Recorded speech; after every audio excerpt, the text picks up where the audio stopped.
英語聞き流しリスニング、英語テキストと MP3 音声ダウンロードはホームページからご利用いただけます。88thpp.com 88thpp.com Hansel and Gretel. Hard by a great forest dwelt a poor woodcutter with his wife and his 2 children. The boy was called Hansel and the girl Gretel. He had little to bite and to break, and once when great dearth fell on the land, he could no longer procure even daily bread. Now when he thought over this by night in his bed, and tossed about in his anxiety, he groaned and said to his wife, "What is to become of us? How are we to feed our poor children, when we no longer have anything even for ourselves?" "I'll tell you what, husband," answered the woman, "early tomorrow morning we will take the children out into the forest to where it is the thickest, there we will light a fire for them, and give each of them one more piece of bread, and then we will go to our work and leave them alone.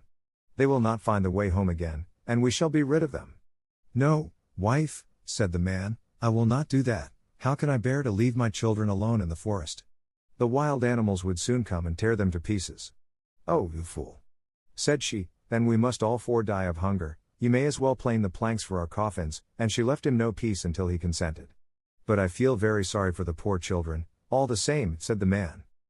The 2 children had also not been able to sleep for hunger, and had heard what their stepmother had said to their father. Gretel wept bitter tears, and said to Hansel, "Now all is over with us."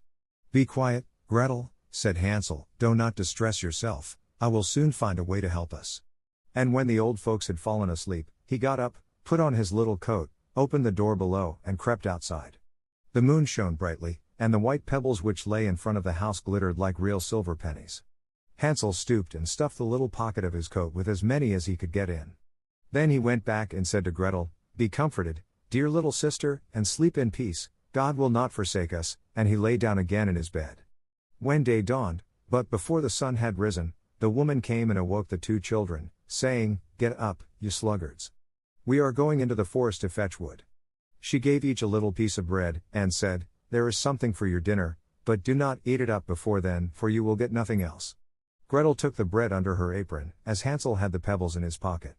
Then they all set out together on the way to the forest. When they had walked a short time, Hansel stood still and peeped back at the house, and did so again and again. His father said, "Hansel, what are you looking at there and staying behind for? Pay attention, and do not forget how to use your legs." "Ah, father," said Hansel, "I am looking at my little white cat, which is sitting up on the roof, and wants to say goodbye to me." The wife said, "Fool, that is not your little cat, that is the morning sun which is shining on the chimneys." Hansel, however, had not been looking back at the cat, but had been constantly throwing one of the white pebble stones out of his pocket on the road. When they had reached the middle of the forest, the father said, "Now, children, pile up some wood, and I will light a fire that you may not be cold." Hansel and Gretel gathered brushwood together, as high as a little hill. The brushwood was lighted, and when the flames were burning very high, the woman said, "Now, children, lay yourselves down by the fire and rest, we will go into the forest and cut some wood. When we have done, we will come back and fetch you away." Hansel and Gretel sat by the fire, and when noon came, each ate a little piece of bread, and as they heard the strokes of the wood axe they believed that their father was near. It was not the axe, however, but a branch which he had fastened to a withered tree which the wind was blowing backwards and forwards. And as they had been sitting such a long time, their eyes closed with fatigue, and they fell fast asleep. When at last they awoke, it was already dark night. Gretel began to cry and said, "How are we to get out of the forest now?" But Hansel comforted her and said, "Just wait a little until the moon has risen, and then we will soon find the way." And when the full moon had risen, Hansel took his little sister by the hand, and followed the pebbles which shone like newly coined silver pieces, and showed them the way. They walked the whole night long, and by break of day came once more to their father's house. They knocked at the door, and when the woman opened it and saw that it was Hansel and Gretel, she said, "You naughty children, why have you slept so long in the forest? We thought you were never coming back at all." The father, however, rejoiced, for it had cut him to the heart to leave them behind alone. Not long afterwards, there was once more great dearth throughout the land, and the children heard their mother saying at night to their father, "Everything is eaten again, we have 1/2 loaf left, and that is the end. The children must go, we will take them farther into the wood, so that they will not find their way out again. There is no other means of saving ourselves." The man's heart was heavy, and he thought, "It would be better for you to share the last mouthful with your children." The woman, however, would listen to nothing that he had to say, but scolded and reproached him. He who says A must say B, likewise, and as he had yielded the first time, he had to do so a second time also. The children, however, were still awake and had heard the conversation. When the old folks were asleep, Hansel again got up, and wanted to go out and pick up pebbles as he had done before, but the woman had locked the door, and Hansel could not get out. Nevertheless he comforted his little sister, and said, "Do not cry, Gretel, go to sleep quietly, the good God will help us." Early in the morning came the woman, and took the children out of their beds. Their piece of bread was given to them, but it was still smaller than the time before. On the way into the forest Hansel crumbled his in his pocket, and often stood still and threw a morsel on the ground. "Hansel, why do you stop and look round?" said the father. "Go on."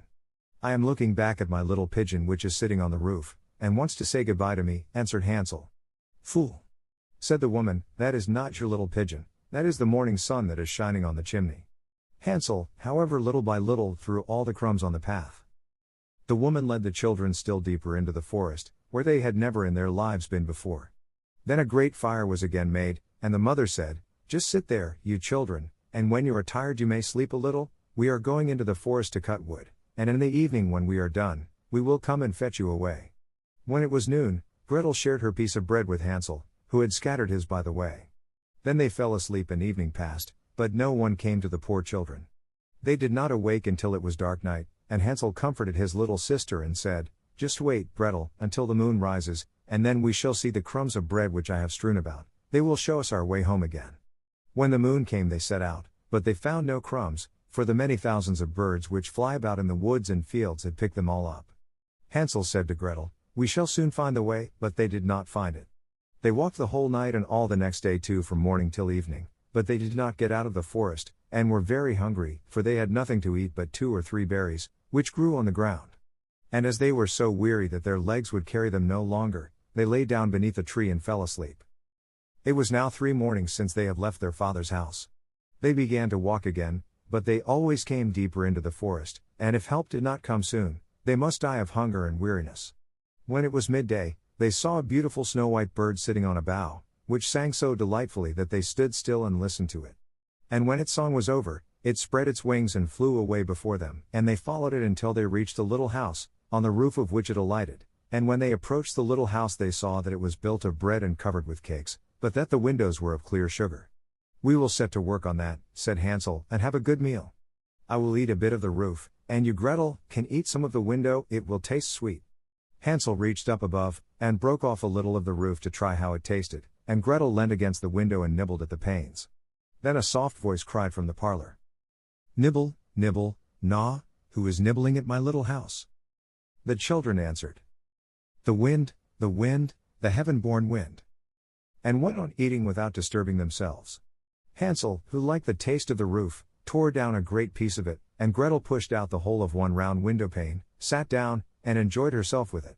Suddenly the door opened, and a woman as old as the hills, who supported herself on crutches, came creeping out. Hansel and Gretel were so terribly frightened that they let fall what they had in their hands. The old woman, however, nodded her head, and said, "Oh, you dear children, who has brought you here? Do come in, and stay with me. No harm shall happen to you." She took them both by the hand, and led them into her little house. Then good food was set before them, milk and pancakes, with sugar, apples, and nuts. Afterwards 2 pretty little beds were covered with clean white linen, and Hansel and Gretel lay down in them, and thought they were in heaven. The old woman had only pretended to be so kind; she was in reality a wicked witch, who lay in wait for children, and had only built the little house of bread in order to entice them there. When a child fell into her power, she killed it, cooked and ate it, and that was a feast day with her. Witches have red eyes, and cannot see far, but they have a keen scent like the beasts, and are aware when human beings draw near. When Hansel and Gretel came into her neighborhood, she laughed with malice, and said mockingly, "I have them, they shall not escape me again." Early in the morning, before the children were awake, she was already up, and when she saw both of them sleeping and looking so pretty, with their plump and rosy cheeks, she muttered to herself, "That will be a dainty mouthful." Then she seized Hansel with her shriveled hand, carried him into a little stable, and locked him in behind a grated door. Scream as he might, it would not help him. Then she went to Gretel, shook her till she awoke, and cried, "Get up, lazy thing, fetch some water, and cook something good for your brother. He is in the stable outside, and is to be made fat. When he is fat, I will eat him." Gretel began to weep bitterly, but it was all in vain, for she was forced to do what the wicked witch commanded. And now the best food was cooked for poor Hansel, but Gretel got nothing but crab shells. Every morning the woman crept to the little stable, and cried, "Hansel, stretch out your finger that I may feel if you will soon be fat."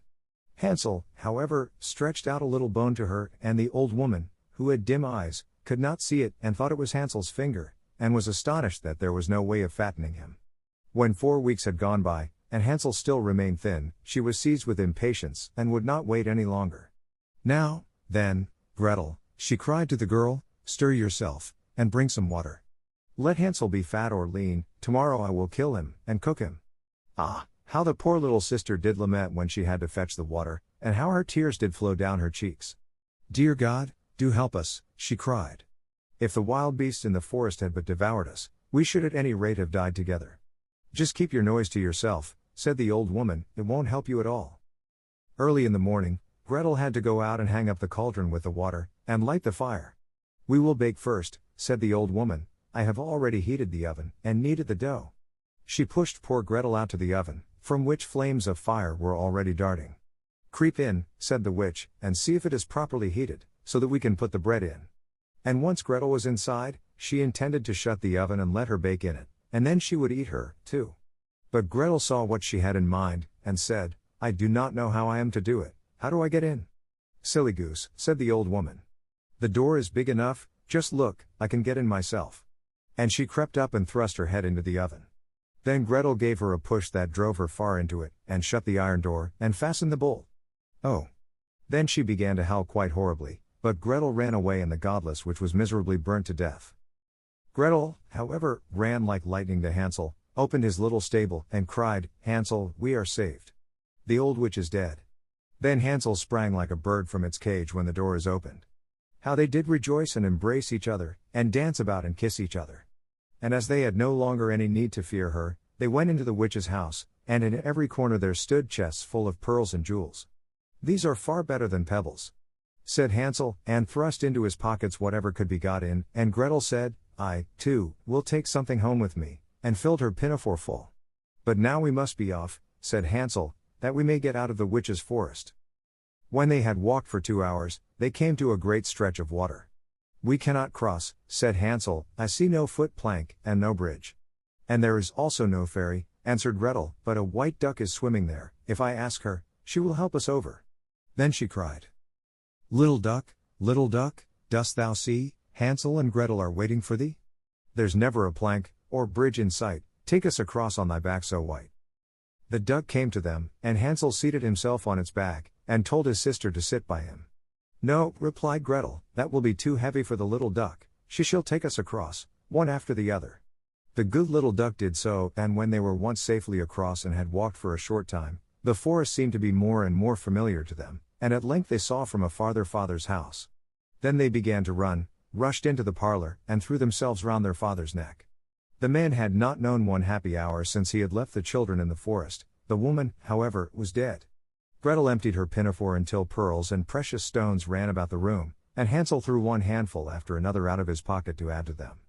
Then all anxiety was at an end, and they lived together in perfect happiness. My tale is done. There runs a mouse, whosoever catches it, may make himself a big fur cap out of it. 英語聞き流しリスニング、英語テキストと MP3 音声ダウンロードは、ホームページからご利用いただけます。88thpp.com、88thpp.com